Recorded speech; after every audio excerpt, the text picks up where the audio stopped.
Hi hello అందరికీ welcome back to our channel. అయితే ఈరోజు మనం ఎగ్ బుర్జీ ఎలా తయారు చేసుకుందామో చూసేద్దామా. అయితే ముందుగా ఒక పెద్ద ఆనియన్ తీసుకొని మంచిగా సన్నంగా ఇట్లా కట్ చేసుకుంటున్నాను అన్నమాట. ఈ విధంగా కట్ చేసుకోవాలి చిన్న చిన్నగా. తర్వాత పచ్చిమిర్చి తీసుకున్నా, ఒక 3 పచ్చిమిర్చి అయితే తీసుకున్నాను నేను. సో మంచిగా ఇట్లా కట్ చేసుకోవాలి రౌండ్గా. సో ఇక్కడ నేను కరివేపాకు తీసుకున్నాను అండ్ ఇంకా ఎల్లిపాయలు తీసుకున్నా. కొంచెం మంచిగా ఇట్లా పేస్ట్ లాగా దంచుకొని అక్కడ పక్కన పెట్టేసుకున్నాను అనమాట. తర్వాత మంచిగా స్టవ్ ఆన్ చేసి కడాయి పెట్టేసి అందులో ఆయిల్ వేయాలి. ఒక 2 టేబుల్ స్పూన్స్ వరకు అట్లా ఆయిల్ అనేది వేసేసుకొని ఆవాలు ఇంకా జీలకర్ర అయితే వేసేయాలి. వేసేసి మంచిగా ఆయిల్ హీట్ అయ్యి ఇంకా ఆవాలు జీలకర్ర వేగిన తర్వాత ఇక్కడ నేను ఆనియన్స్ వేస్తున్నాను, చిన్నగా కట్ చేసుకున్న ఆనియన్స్. సో ఈరోజు నేను నైట్ చేస్తున్నాను అన్నమాట కర్రీ. సో అందుకని చెప్పి కొంచెం అయితే సరిపోతుంది కదా అని చెప్పి ఒకటే ఆనియన్ తీసుకున్నాను. మీకు కావాలంటే ఎక్కువ ఆనియన్స్ తీసుకోండి. ఇక్కడ నేను ఒక 2 ఎగ్స్కి ఒక ఆనియన్ తీసుకున్నాను అండ్ పచ్చిమిర్చి ఒక 3 తీసుకున్నా అండ్ కరివేపాకు అండ్ ఇంకా ఎల్లిపాయ మొత్తం అన్నీ వేసేసాను అన్నమాట. ఇక ఆనియన్ అయితే ఫ్రై అయిపోతుంది మనకి. ఆనియన్ ఇంకా పచ్చిమిర్చి కరివేపాకు ఎల్లిపాయలు అవన్నీ వేసాను కాబట్టి మంచిగా ఫ్రై అవుతుంది. కొంచెం సిమ్లో పెట్టి ఫ్రై చేయాలి. మళ్ళీ తర్వాత కొంచెం ఇట్లా ఆనియన్స్ ఫాస్ట్గా ఫ్రై అవ్వడానికి కొంచెం సాల్ట్ అనేది యాడ్ చేసుకోవాలన్నమాట ఇక్కడ. సో ఇక్కడ మనకు ఆనియన్స్ అనేవి ఫాస్ట్గా ఫ్రై అయిపోతాయి. మనం ఇక్కడ సాల్ట్ వేయగానే ఆనియన్స్ అనేవి ఫ్రై అయిపోతాయి. ఒకసారి అలా మూత పెట్టి ఇట్లా తీసిన అన్నమాట నేను. సో అవి ఫ్రై అయ్యేదాకా చూసుకోవాలి. చూస్తున్నారు కదా, మొత్తం ఆనియన్ ఇంకా పచ్చిమిర్చి అదంతా ఒక సైడ్కి అనేసిన తర్వాత దానిలో ఉన్న ఆయిల్ అంతా ఇటు వస్తుంది కదా, అప్పుడు నేను ఇక్కడ ఎగ్ అనేది వేస్తున్నాను. సో అక్కడ నాకు అసలు ఎగ్ వేయడం అంటే చాలా భయం, అది ఎక్కడ మీద పడుతుందో అని చెప్పి.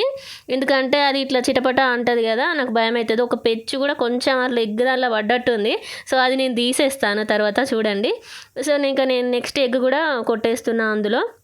సో అదేం డిస్టర్బ్ చేయొద్దన్నమాట. అక్కడ ఎల్లో మాత్రం అస్సలు దాన్ని కదిలియద్దు, అట్లనే ఉంచాలి. తర్వాత నేను నెక్స్ట్ ఎగ్ కూడా వేస్తున్నాను చూడండి. ఇట్లా మనం ఆనియన్స్ అంతా ఒక పక్కకు అనుకొని ఇందులో ఆయిల్ ఉంది కదా, అదే ఆయిల్లో వేయాలి. మళ్ళీ ఎక్స్ట్రా ఆయిల్ అయితే వేయడం అవసరం లేదు. సో ఇక్కడ ఒక పెచ్చు పడ్డది, అది నేను తీసేస్తున్నా చూడండి. నాకు అస్సలు నేను ఎప్పుడు ఎగ్ చేసినా ఇదే ఇట్లనే అవుతుంటుంది. ఎందుకంటే నాకు ఎగ్ అలా కొట్టిపోవడం అంటే మస్తు భయం. అది మీద పడుతుంది, చిట్టపట అని మీద పడుతుంది, మొత్తం పచ్చి ఉంటుంది కాబట్టి మీద పడుతుంది. సో అందుకని చెప్పి తర్వాత ఇక్కడ నేను ఎల్లో ఉంది కదా, ఆ ఎల్లో మొత్తం ఇట్లా అటు ఇటు అని స్ప్రెడ్ చేస్తున్నాను అనమాట. ఒక చిన్నగా ఇట్లా ఆమ్లెట్ లాగా అయితే ఇట్లా వేసుకోవాలి, అట్టలాగా ఫస్ట్ ఇట్లా వేసుకోవాలి. తర్వాత మాత్రమే దాన్ని అటు ఇటుగా మొత్తం ఇట్లా చిన్నగా చేసేయాలి. ఇంకా మొత్తం ఆనియన్ ఇంకా ఎగ్ మొత్తం మిక్స్ చేసేసుకోవాలి. ఈ విధంగా మొత్తం మిక్స్ చేసుకోవాలి, మొత్తం స్మాష్ చేయాలి. తర్వాత నేను పసుపు వేస్తున్నా చూడండి. పసుపు అయితే వేసేస్తున్నా. నేను కొంచెం ఎక్కువ వేసాను పసుపు, ఎందుకంటే అసలు ఎల్లో ఉండడం లేదు అది, అందుకని చెప్పి. సో పసుపు అయితే వేసేసి మొత్తం మంచిగా మిక్స్ చేసేసుకోవాలి. ఇక చూస్తున్నారు కదా, మనం డైరెక్ట్ ఇట్లా చూస్తేనే ఇక తినాలనిపిస్తుంది, బట్ ఇంకా కారం అయితే వేయలేదు కదా మనం. సో చూడండి, ఇట్లా మంచిగా ఎగ్ కూడా అందులో మంచిగా ఫ్రై అయిపోవాలి. చూస్తున్నారు కదా, ఈ విధంగా మంచిగా ఫ్రై చేసుకోవాలి ఎగ్ని అయితే. ఇట్లా మంచిగా ఒక్కొక్కసారి కలుపుతూ ఉండాలి, ఎందుకంటే కింద అడుగంటిపోతుంది. సో ఇక మనం నెక్స్ట్ కారం అయితే వేసేసుకుందాం. సో నేను ఇక్కడ ఒక 2 టేబుల్ స్పూన్స్ అట్లా కారం అయితే వేస్తున్నా చూడండి. ఇంకా 2 ఎగ్స్ కదా, ఇట్లా కొంచెం అట్లా 2 స్పూన్స్ అట్లా కొంచెం వేసాను అన్నమాట. వేసేసి ఇంకా మొత్తం మిక్స్ చేసేసుకోవాలి. ఇక కారం అయితే మొత్తం ఎగ్కి మొత్తం పట్టాలి కదా. సో మంచిగా కౌసు రాకుండా ఉండాలంటే కొంచెం కారం ఎక్కువ వేసుకోవాలి మనం ఎగ్గులో. ఇంకా తక్కువ వేస్తే కొంచెం స్మెల్ అట్లా వస్తుంది మనకి, ఎందుకంటే కొట్టి పోసినాం కదా. సో అందుకని నేను ఎక్కువ వేస్తాను కారం ఎప్పుడైనా. మీరు కూడా ట్రై చేయండి, ఇట్లా చేసుకోండి.